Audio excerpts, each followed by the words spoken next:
আজ আমি আপনাদের সাথে শেয়ার করতে যাচ্ছি দুর্দান্ত স্বাদের কুঁদরির একটা রেসিপি। নমস্কার বন্ধুরা, আপনারা দেখছেন সুব্রত অর্চনার রান্নাঘর। আমার আজকের রেসিপি কুঁদরি মশলা ফ্রাই। আসুন দেখে নেওয়া যাক আমি কি করে এই কুঁদরি মশলা ফ্রাই বানিয়ে নিচ্ছি। কুঁদরি মশলা ফ্রাই বানিয়ে নেওয়ার জন্য আমি এখানে 250 গ্রাম নিয়েছি কুঁদরি। আমি এখানে লোকাল দেশি কুঁদরিটাই ব্যবহার করছি। এখন কিন্তু মার্কেটে বেশ হাইব্রিডের কুঁদরি একটু বড় সাইজের পাওয়া যাচ্ছে। আমি এখানে দেশি কুঁদরিটাই ব্যবহার করছি।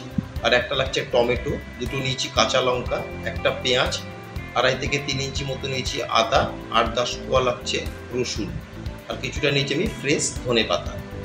এবার আমি সমস্ত সবজিগুলোকে কেটে ফিরে আসছি।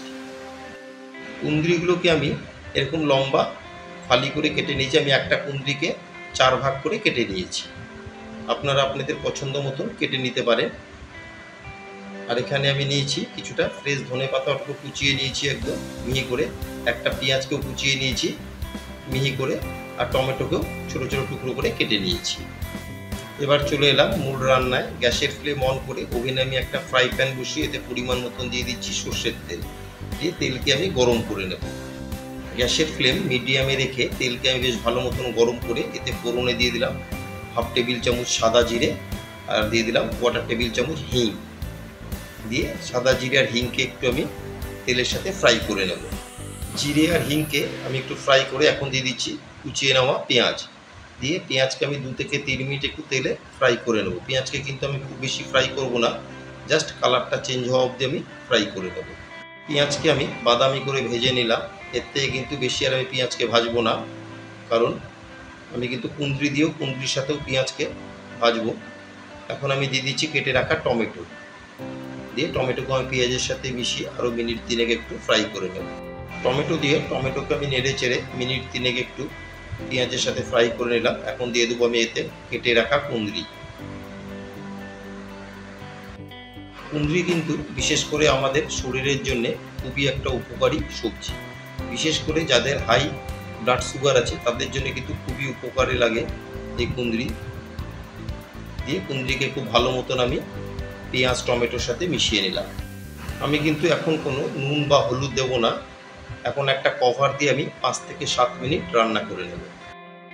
গ্যাসের ফ্লেম মিডিয়ামে রেখে আমি 7 মিনিট কুঁদরিকে ফ্রাই করে নিলাম। 7 মিনিট পর কভার তুলে একবার খুব ভালো মতন আমি মিশিয়ে নেব।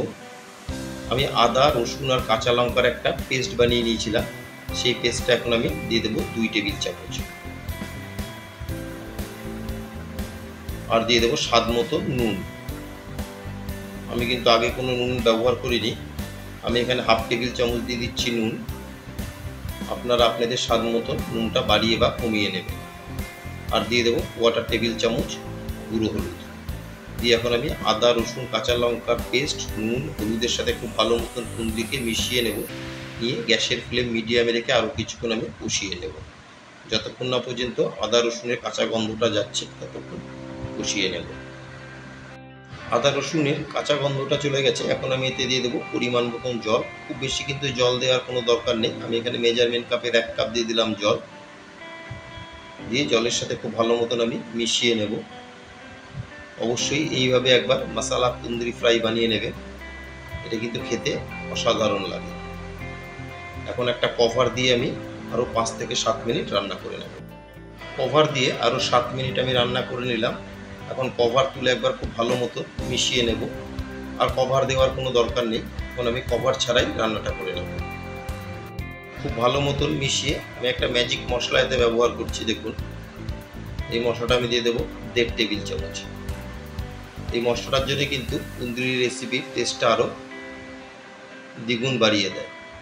অবশ্যই এই ম্যাজিক মশলাটা এই কুঁদরি রেসিপিতে আপনারাও ব্যবহার করবেন।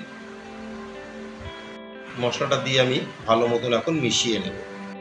ম্যাজিক মশলা দিয়ে আরও 5 মিনিট আমি রান্না করে নিলাম।